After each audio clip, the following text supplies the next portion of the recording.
Here's my Norm MacDonald joke. Last week, Norm MacDonald passed away, which means he died. Um, but anyway, here's my Norm MacDonald joke. It's going to be fall. We're in the middle of September. We're going to start to get the cool nights and everything. Um, well, here in the northern hemisphere, because if you're in the southern hemisphere, you're actually in spring because everything's upside down there. So I went up in the attic. I've got my t-shirts on and stuff, but it's chilly, so I'm gonna need a sweater.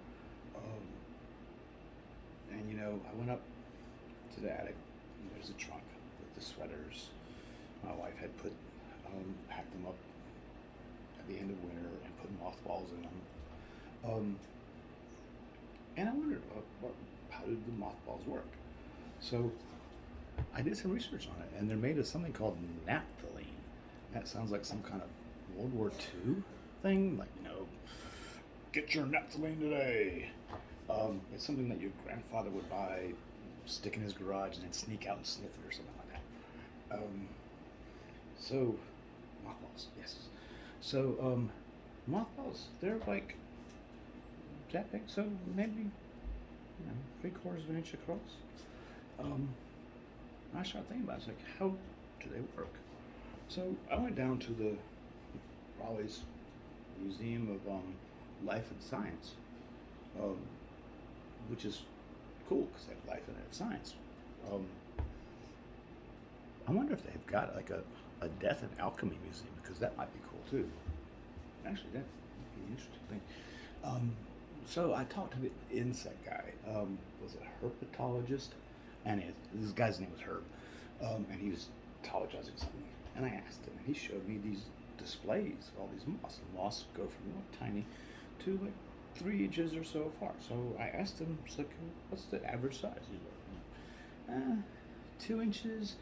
I don't know. We have to do metrics, so we have to double it and add 32. I think that's how it works.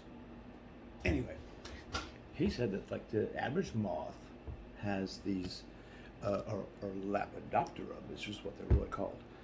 That's the Latin name for moth, because the guy that named them did really good in Latin. He was just showing off, and someone said, well, you can call them moth.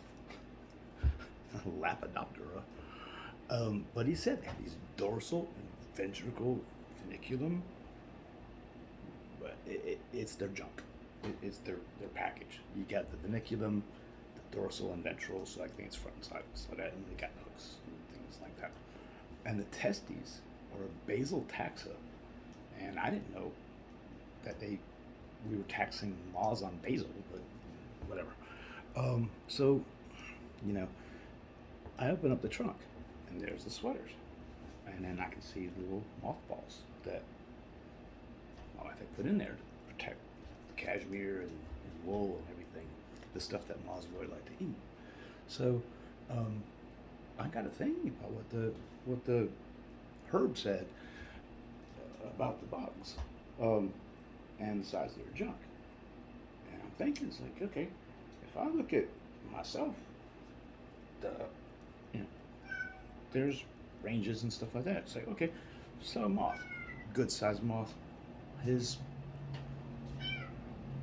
berries, his twig and berries, his berries are probably 1 millimeter, maybe 2 millimeters,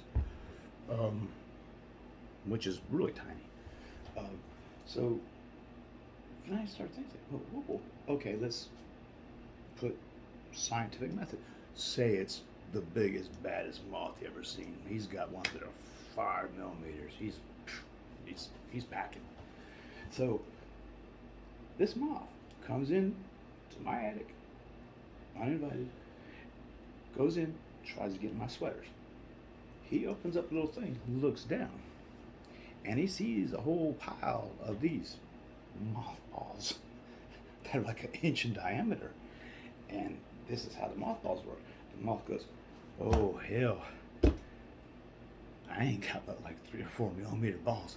If this guy is so badass that he cuts the balls off of moths that big, yeah, I'm not gonna eat this sweater. I'm gonna go somewhere else.